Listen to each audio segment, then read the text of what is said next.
All right, folks. Well, I wasn't planning on doing this, but we're doing it. So I am only marginally prepared, but I had a lot on my mind. Good stuff that I wanted to share with you guys here, just as it was fresh and available to my noggin. I think it's been about a year since I did a live stream. Uh, that's fine. I've been living life. Things that require puttering on the computer these days get bumped pretty far down the priority list, and and that's just how it is, and that is how it will continue to be. I'm making no promises.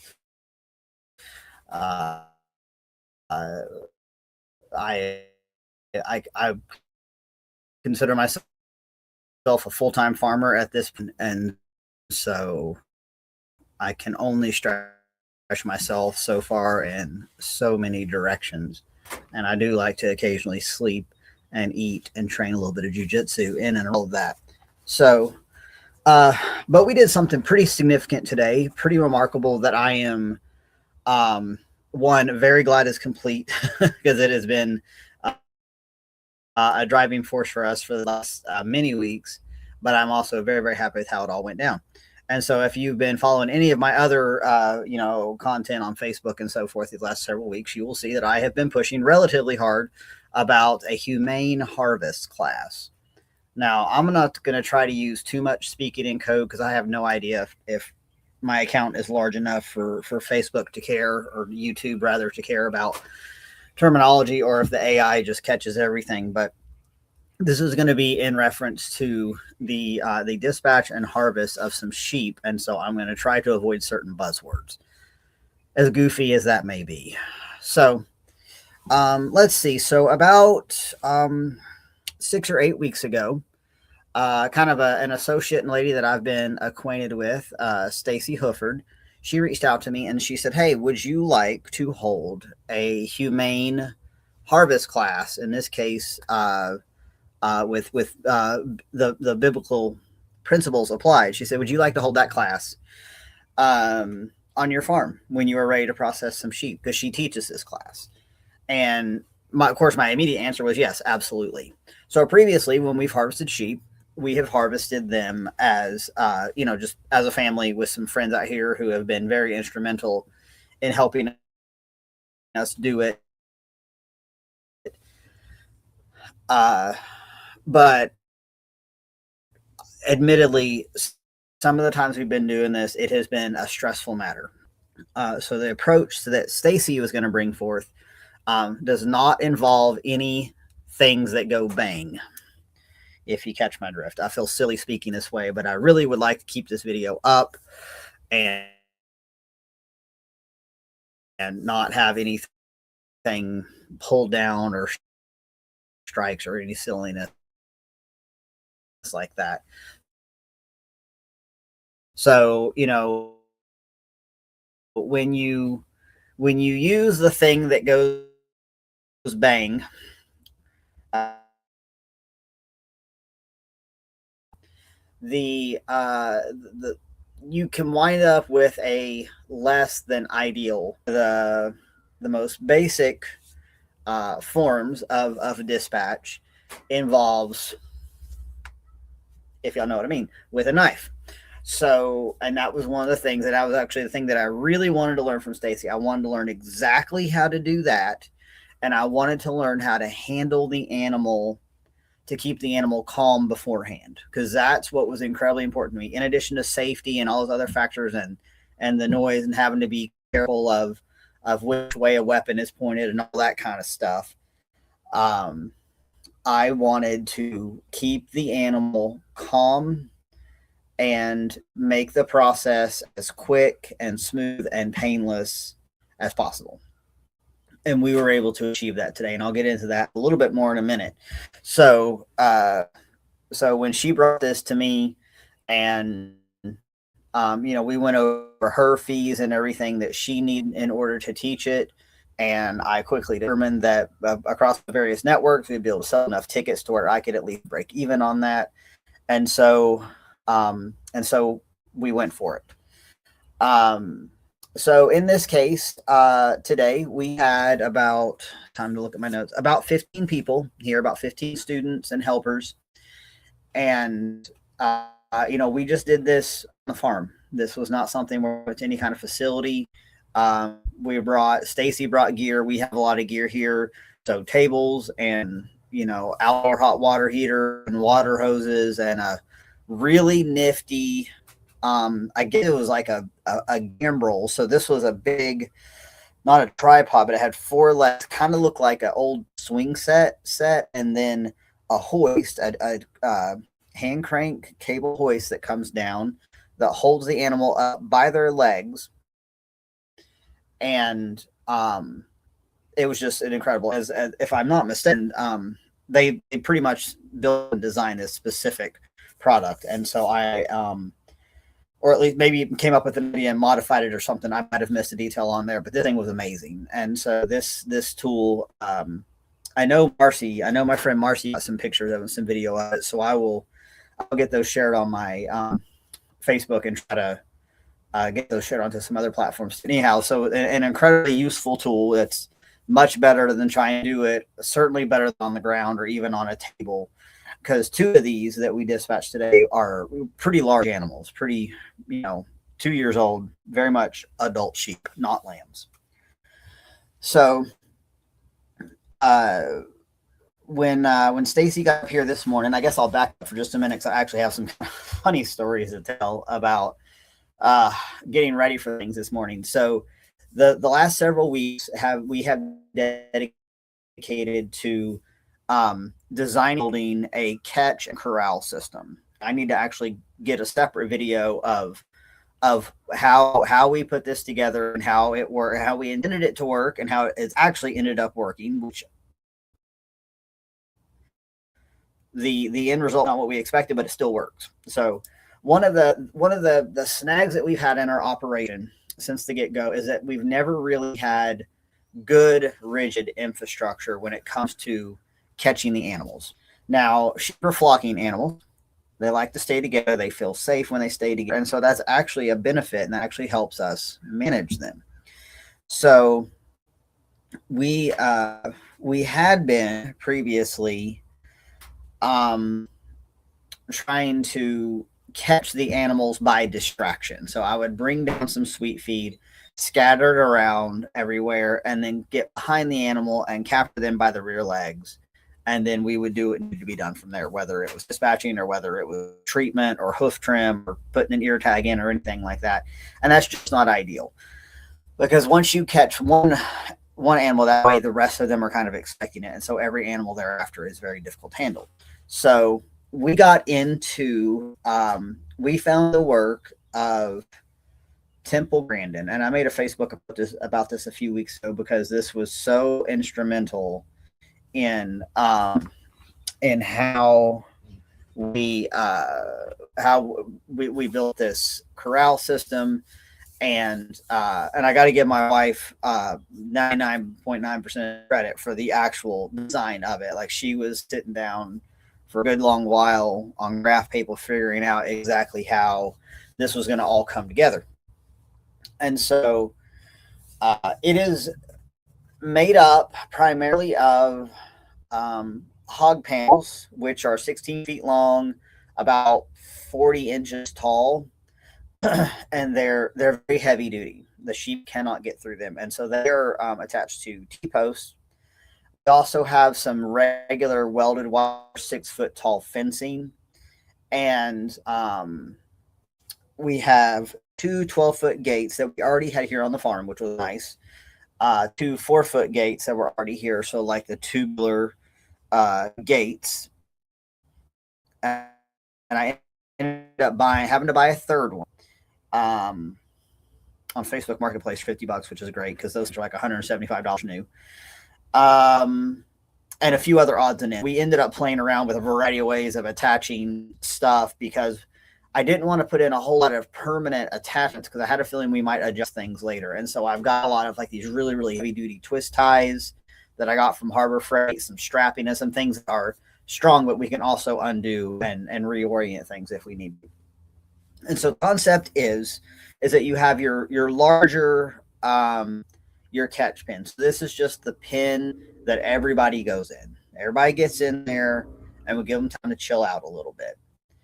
And then we've got a sorting chute that involves a curve. And curves, when you see this in animal handling infrastructure, they're useful because an animal that starts to make a turn feels like it is going back to where it came from, where it feels safer. It calms the animal to think, oh, I'm whatever is going on, I'm getting out of it. I'm making a turn, I'm going back to where I came from, and that is better than this unknown. Animals do not like sheep. So I guess I'm talking sheep specific here because I don't know dang thing about doing this with cows. It's a different matter. Um, Certainly not goats. I have no idea. This is sheep has been my jam. Sheep will probably continue to be my jam. I'm going to master the management of these animals if it's the last thing I do. So we take them into a turn, and this is where at some point we might need to change this, but we knew we needed a small pin with a gate on each end so that I can use, access one animal at a time. So I can trim hooves, I can put an ear tag on, I can, check their gums, check their eyes for signs of anemia, other problems, check their teeth, whatever requires me having hands on with the animal. I needed an area small enough that I could do that. And so we make the turn, and then we're in what we call a catch pin. And then once we exit the catch pin, we kind of have like a second sort of slightly larger than the catch pin space. The catch pin space is roughly like 4 by 5 feet. Um, and this kind of in between space, uh, we've got a gate that, depending on which way you orient the gate, if you kick the gate one way, they just go out an alleyway and they're back in the field. They're just back in the pasture where they came from. And if we put the gate the other way, that animal goes into the other catch pin. So this would be the pin where, if we're going to dispatch an animal, if we're going to load an animal on a trailer, and we've got it oriented so somebody can back a trailer up to it, and it's got another long 12-foot gate. So ultimately, when we did the test run of all of this a week or two ago now, we had some friends out to help us. The problem was that if we kept the animals moving through the whole system, it worked fine. But they didn't want to do like a stop and go. So I try to like get one animal into the working pin, the treatment pin as we're calling it. Several animals through all the way through at a time, and putting several of them in the trailer pin, and then I would go in and I would catch one and I would put the ear tag in and do whatever, and then we just kind of reverse course and kick them back out into the alleyway, and that ended up working relatively well. And that combined with the way Stacy taught me how to handle these animals today, how you get their legs out from underneath them to get them on the ground, and how holding their head up actually calms them. Like getting under their jaw and holding their head kind of up and away really calms them down. And this is what we're looking for. So the good news is the pin is 90% effective. We made a few more modifications yesterday. So Angel and I went ahead and caught the 3 that were getting dispatched today, because one of the requirements that we needed to meet as hosts was that the 3 animals were already caught before the class the night before. And so we were able to, take everybody through, separate out the ones that were getting dispatched. And we also separated out a ram lamb that was being picked up and purchased that day. So that was, like I was saying, relatively successful. The trailer pin, the holding pin, I guess I'll call it the holding pin. We had animals in it, and I was kind of standing back and we were kind of looking at it. And one side was not very tall. One side was only like 38 inches tall that these hog panels are. And I said, I'm going to go get a hog panel. We had some extras still on hand. And I took that one and I kind of tucked it behind the one below and then tied it off and almost doubled it in height. Because, shit you not, one of those sheep, the one that's given me the most trouble these past 2 years, was getting ready to climb. She was looking, she was starting to look up, and it's very rare that my sheep look up. It really makes me nervous when they start, oh, what's going on up there? It's like I don't want the sheep to know that up exists. They don't need to know. Their life is from here down. That's all. But she smelled a rat, of course, and so she had her head up and looking and looking and looking, and I was like, man, this sheep is gonna launch. And not only that, but I'd already taken the fence down, so she launched. She was just out. She wasn't contained in anything. I needed more fencing materials to continue on with paddocks that needed to be ready. So I added that other panel, and then I actually ended up getting a halter on her and tying her for a little while until she really calmed down, and then I took it off before the overnight because she was just really. I just didn't trust her. She was going to pull something. So all three stayed in the pen overnight. That went well. Had them in there with some water, and so uh, when we got our morning started here and had coffee and everything and checked on all the other animals, and everything was looking good to go.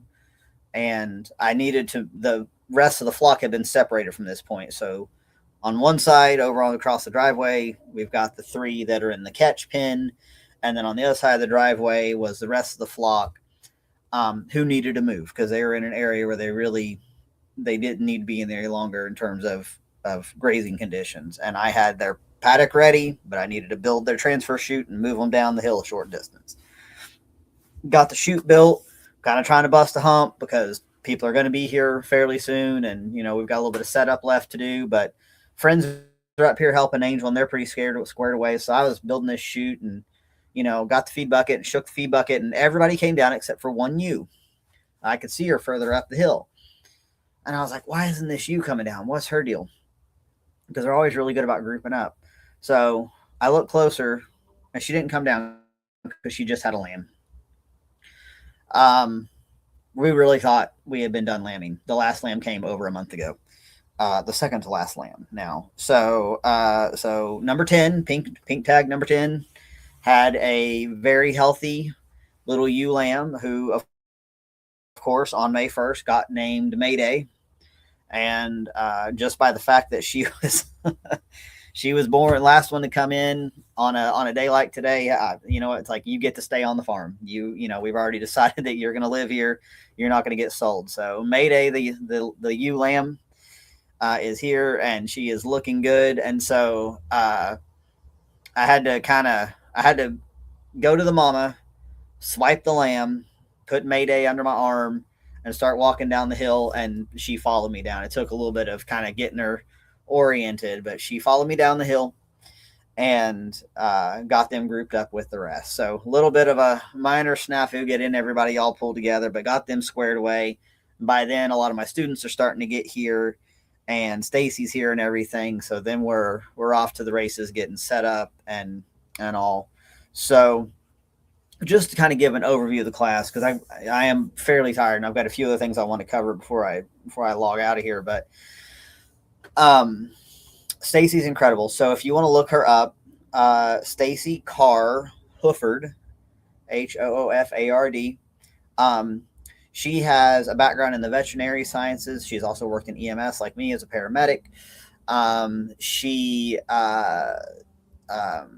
with her vet instincts and her vet techniques and all that kind of stuff, knows her anatomy really well, is just a super kind, super chill, just wonderful lady. And I'll host a class for her any day now. Everything was perfect.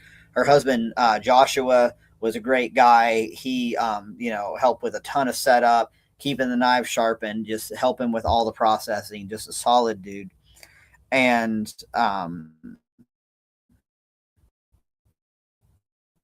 then we had about 13 to 15 people here, both students and people that I brought out to kind of help, people more experienced to help. And, Stacy just really took her time explaining everything, walking people through all these, like getting into the fine details of stuff, which I think some of these classes. So, she was able to demonstrate the actual process for the dispatching of the first ewe. I did the second one. And then a friend here who was attending the class, she did the third. And then it was kind of a collective effort for the rest of it of, the gutting and the skinning and then the quartering and all that. So, she's got such a strong grasp of anatomy, but she explains it very clearly um, without any unnecessary elaboration that can become confusing.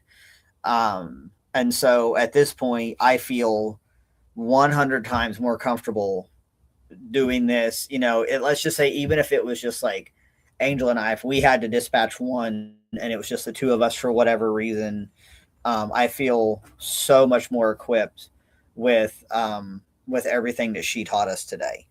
The other great thing that was about Stacy, she's also a regenerative farmer, so she comes at this from the mindset of we are doing this because it is our God-given right to have clean clean food has been appropriately raised in a way that is in alignment with nature and alignment with the land. And so it was a huge compliment to me that, she showed up here and she just looked around and she was like, you guys are doing amazing. This is like, she could see the work that we've put in and the care that we've put into doing things in a way that is improving the land and not extracting from it. So that meant a lot to me. I know that I am, in my mind, I'm always wanting to do better, so I tend to always see the issues, and sometimes I forget and I get too far away from how much we have done and how far ahead we are than other places. I guess I'll leave it at that. It's very important to me that I do this well and that I honor this land and I honor my ancestors who this land was a gift from them, and they made sacrifices in order to obtain it. So I will continue to make sacrifices to also care for it and make it even better. So we ended up doing the three, and so we went from a live animal to basically broken down into the main parts. Uh, and now that meat is packed in coolers in ice and salt water. And so we have a schedule. This is kind of like a form of aging. And so we have a schedule to which we will, change the water and add more ice and add more salt. And we've kind of got this little protocol that we'll follow. And then we've got a couple of friends coming out Monday evening, and we will break it all down, into basically recognizable cuts, like all of, your chops and your roast and all that kind of stuff in the cuts that we will then vacuum seal and place in the freezers.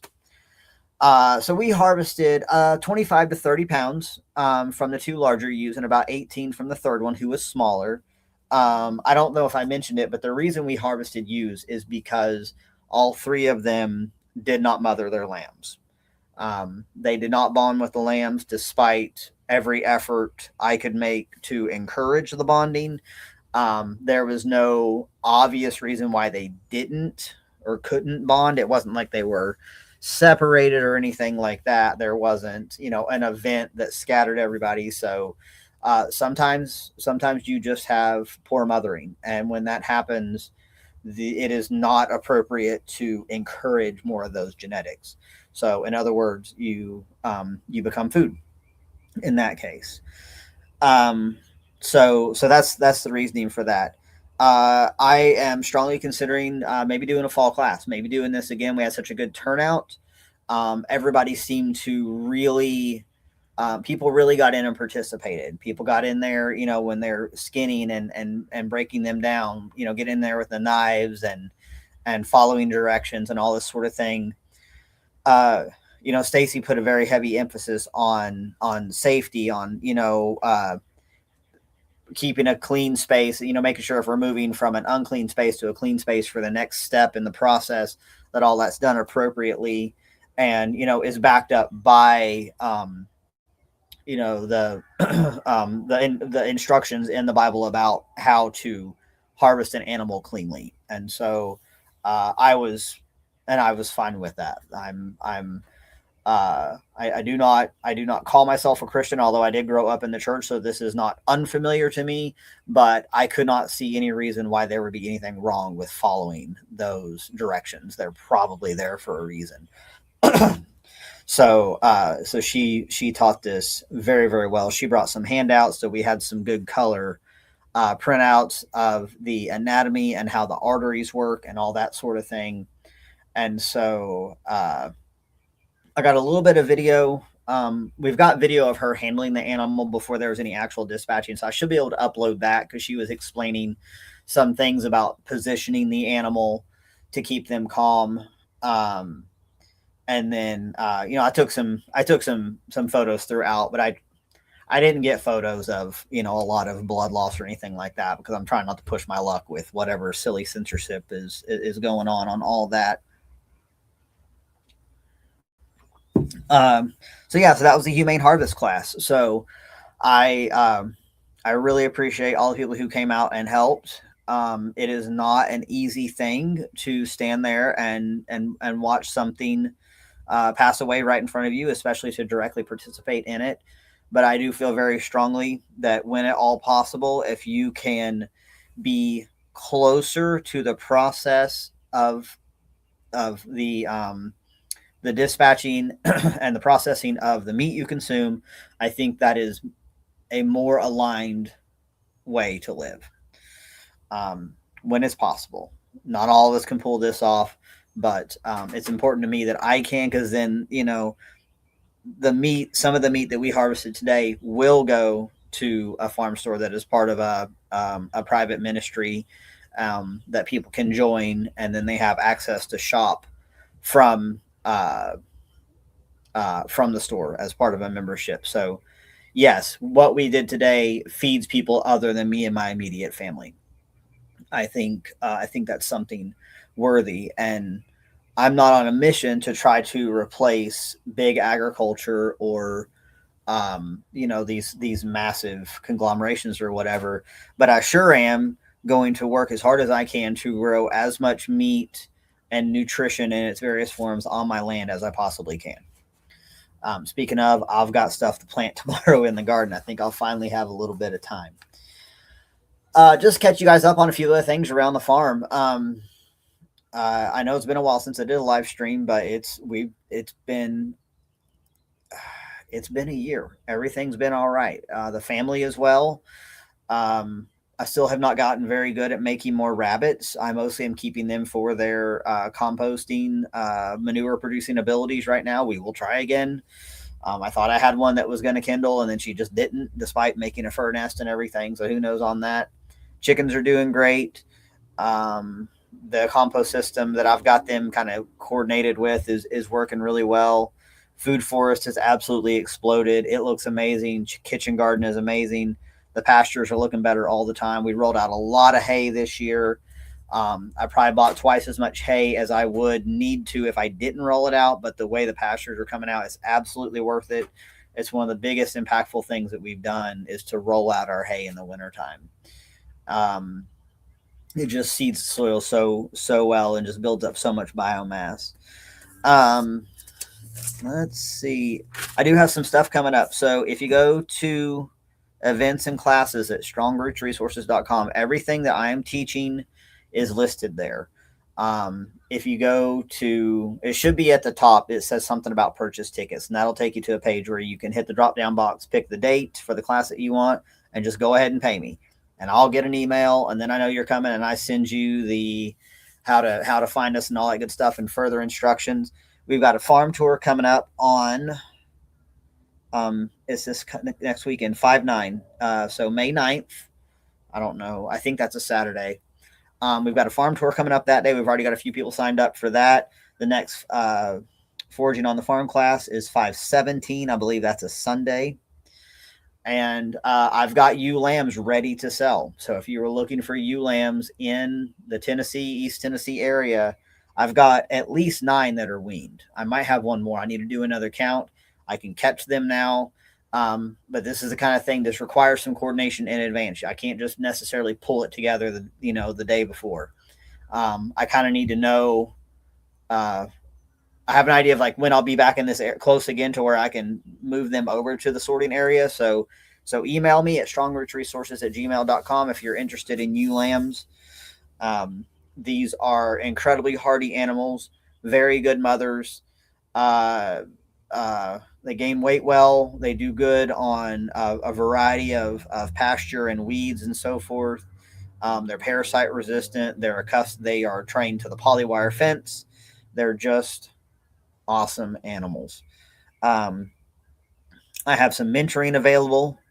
I can offer some mentoring services alongside your U purchase for some additional fees, and I can teach you exactly how I do it here and what works and what doesn't work.